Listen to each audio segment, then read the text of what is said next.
Concentration terms को पढ़ते हैं। ये आपका आखिरी पार्ट है इस चैप्टर का। कॉन्सेंट्रेशन टर्म्स में सबसे पहले आती है परसेंटेज कंपोजिशन, आपको निकालनी आनी चाहिए। परसेंटेज कंपोजिशन निकालनी तो बेहद आसान है, परसेंटेज कंपोजिशन निकालनी तो बेहद आसान है। मैं आपको सिंपल तरीके से समझाता हूं कि परसेंटेज कंपोजिशन कैसे निकाली जाती है। मान लो कि आपके पास H2O है, H2O को अगर आप ध्यान से देखोगे तो उसमें 2 हाइड्रोजन है, सही है, 1 ऑक्सीजन है। 2 हाइड्रोजन के हिसाब से 2 ग्राम हाइड्रोजन ही हुआ, 2 ग्राम आपके पास हाइड्रोजन है। 2 हाइड्रोजन का मतलब क्या होगा, एक हाइड्रोजन का वेट कितना होता है 1 ग्राम, 2 का कितना हुआ 2 ग्राम। ऑक्सीजन कितनी है, एक ही है, तो ऑक्सीजन का वेट कितना है 16 ग्राम। तो टोटल एक H2O का वेट होता है 18 ग्राम।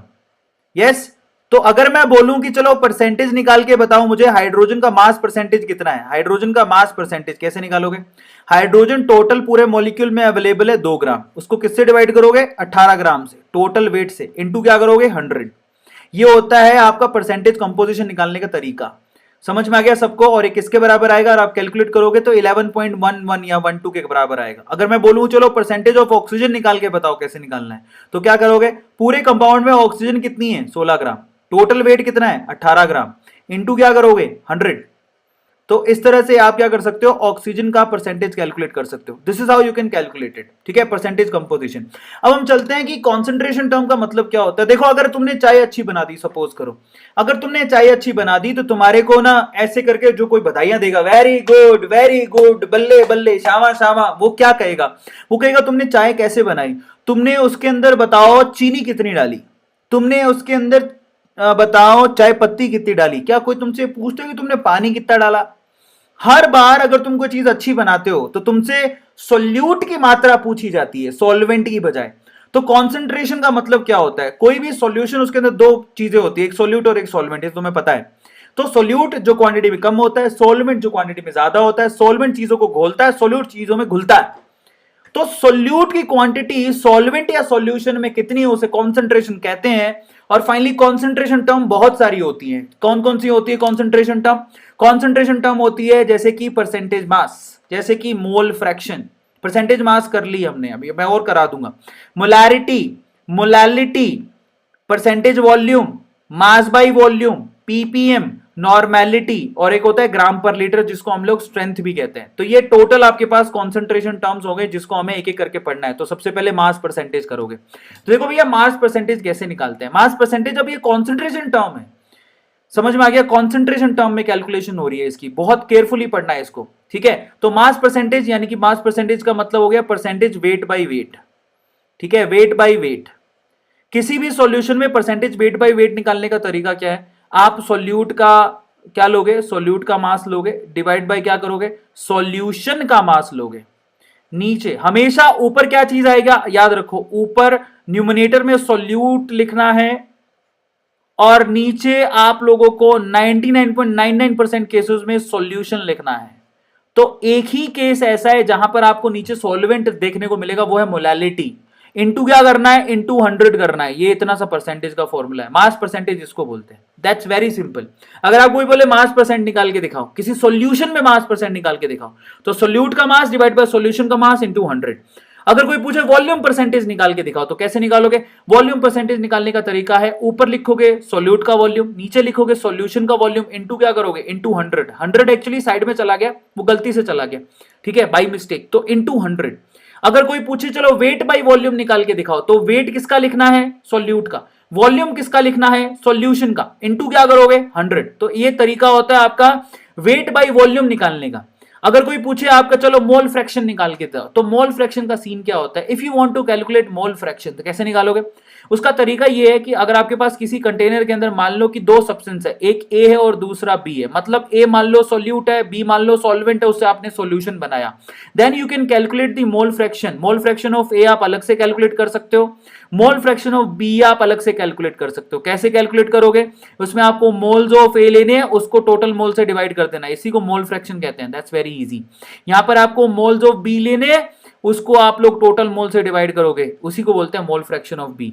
और जब भी आप इन दोनों को मोल फ्रैक्शन को जोड़ोगे, एक्स ए प्लस एक्स बी करोगे, तो बेसिकली उसका टोटल किसके बराबर होता है, 1 के। ये आपके पास मोल फ्रैक्शन का रिलेशनशिप होता है। Now will talk about molarity which is the most important term in chemistry. Molarity कैसे निकाली जाती है, मेरे शब्दों पर ध्यान देना। मोलैरिटी निकाली जाती है द मोल्स ऑफ सोल्यूट पर लीटर वॉल्यूम ऑफ सॉल्यूशन।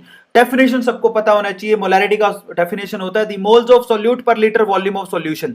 ऊपर सोल्यूट के मोल लेते हैं, नीचे आप लोग वॉल्यूम लेते हो सॉल्यूशन का। अगर आपने यहां पर दो वॉल्यूम को मिक्स कर दिया गया है, मान लो कि आपके पास एक कंटेनर था और ये एक कंटेनर था, इस कंटेनर का जो मोलैरिटी है वो M1 था, इसका वॉल्यूम V1 था, इस कंटेनर का मोलैरिटी है M2 और इसका वॉल्यूम V2 था। अगर आपने इन दोनों को मिक्स किया, if you mix these two, तो यहां पर आप ये रिलेशन से फाइनल क्या कर सकते हो, इस रिलेशन से M1 V1 is always equal to M2 V2। Is it clear? अगर आप दो मिक्स करते हो, दो पर्टिकुलर सॉल्यूशंस को मिक्स करते हो, then you can calculate the overall this equation is applicable M1 V1 is to M2 V2। नहीं, ये मिक्सर के लिए नहीं है, आई एम सो सॉरी, ये डिल्यूजन के लिए है, आई एम सो सॉरी, ये डिल्यूजन के लिए है, जब आप डिल्यूट करते हो। ठीक है, तो यहां पर एक गलती हो गई, मिक्सिंग ऑफ टू सॉल्यूशन, ये गलत है, आई एम सो सॉरी, मैंने ध्यान नहीं दिया। M1 V1 equal to M2 V2 आप कब लगाते हो? This is not for M1 V1, ये उसका एग्जांपल नहीं है। उसका एग्जांपल क्या है कि मान लो आप कोई कंटेनर लो और उसके अंदर ऑलरेडी एक सॉल्यूशन है, ठीक है, अगर आपने ऊपर से उसमें पानी डालना शुरू कर दिया तो सॉल्यूट के मोल्स कभी चेंज नहीं होते। इन दैट केस अगर आप लोग यहां पर फ्रेश मोलैरिटी निकालना चाहते हो तो आप ये इक्वेशन को यूज कर सकते हो, M1 V1 equal to M2 V2। तो ये मिक्सिंग लो नहीं है, ये डाइल्यूशन का लो है, M1 V1 equal to M2 V2, ये आप लोग याद रखना। मोलैरिटी के बाद अपन बात करते हैं मोलैलिटी की। मोलैलिटी अकेली ऐसी टर्म है जिसमें आप लोगों को डिनोमिनेटर में सॉल्वेंट देखने को मिलेगा। This is the only term where you will find out solvent in denominator. अब मोलैलिटी का फॉर्मूला क्या होता है? That is moles of solute per KG weight of solvent. नीचे आपको सॉल्वेंट का वेट लेना होता है, समझ में आ गया? वो भी केजी में लेना होता है, और बहुत स्पेशल है, ये एक अकेली ऐसी टर्म है जो कि टेम्परेचर इंडिपेंडेंट टर्म है, टेम्परेचर पे डिपेंड नहीं करती है।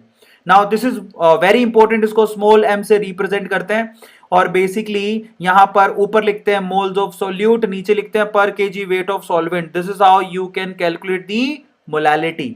अब हम बात करते हैं नॉर्मेलिटी की। जैसे देखो, आप अभी मोलैरिटी निकाल के आए, मोलैरिटी कैसे निकाला आपने? मोलैरिटी निकाला मोल्स ऑफ सोल्यूट पर litre volume of solution.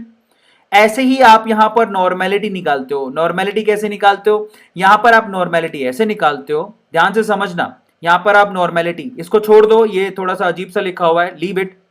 Normality निकालने का तरीका है equivalent of solute divided by पर लीटर वेट ऑफ सॉल्यूशन।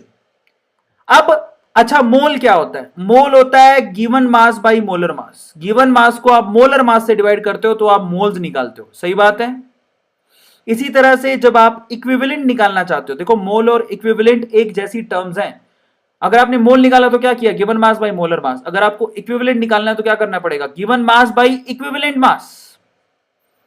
समझ में आया? अब इक्विवेलेंट मास और मोलर मास में क्या रिलेशन होता है? If you want to calculate equivalent mass which is equals to molar mass divided by n factor। और n factor क्या होता है मैं बहुत बार कैलकुलेट करके दिखा सकता हूं। किसी भी एसिड के लिए n factor होता है H+ कितने दिए, किसी भी बेस के लिए n factor होता है OH- कितने दिए, समझ में आता है? सो यहां पर ओवरऑल मोलैरिटी का मतलब होता है मोल पर लीटर वॉल्यूम, तो नॉर्मेलिटी का मतलब होता है इक्विवेलेंट पर लीटर वॉल्यूम। आया समझ में? Oh my God. अब हम लोग नॉर्मेलिटी के ऊपर थे। नॉर्मेलिटी में मैंने आपको समझाया कि नॉर्मेलिटी निकालने का तरीका क्या होता है। नॉर्मेलिटी निकालने का तरीका होता है, जैसे मोलैरिटी निकालने का तरीका क्या होता है? मोलैरिटी क्या होता है? मोलैरिटी होता है given number of moles divide by volume. इसी तरह से नॉर्मेलिटी क्या होता है? That is equivalent divided by volume, that's it, और कुछ नहीं होता। जैसे आप नंबर ऑफ मोल्स कैसे कैलकुलेट करते हो? नंबर ऑफ मोल्स कैलकुलेट करने का तरीका होता है given mass by molar mass, ये मैंने सिखा दिया है। वैसे ही इक्विवेलेंट कैलकुलेट करने का तरीका क्या होता है?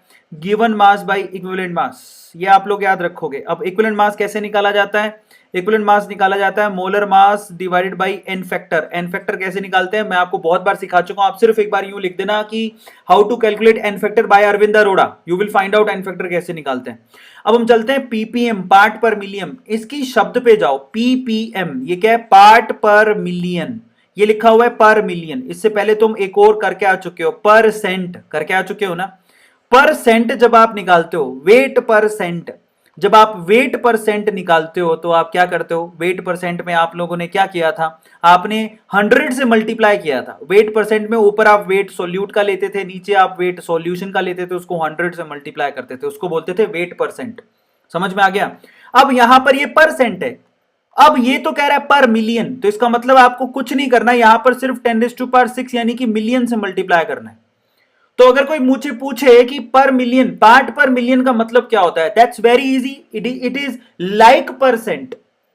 परसेंट में आप 100 से मल्टीप्लाई करते हो, तो पर मिलियन में आप लोग किससे मल्टीप्लाई करोगे, पीपीएम में पर मिलियन में 10⁻6 से मल्टीप्लाई करोगे। अगर पर बिलियन लिखा है तो 10⁻9 से मल्टीप्लाई करोगे। ट्राई टू अंडरस्टैंड कि इसका मतलब क्या है। Is this clear to all of you? बताओ जरा फटाफट से मुझे। पर मिलियन में आप लोग 10⁻6 से मल्टीप्लाई करते हो, जबकि पर बिलियन में आप 10⁻9 से मल्टीप्लाई करते हो। इसको बोलते हैं पीपीएम एंड पीपीबी। बाकी सारी चीजें सेम होती हैं। ये किन के लिए एप्लीकेबल है?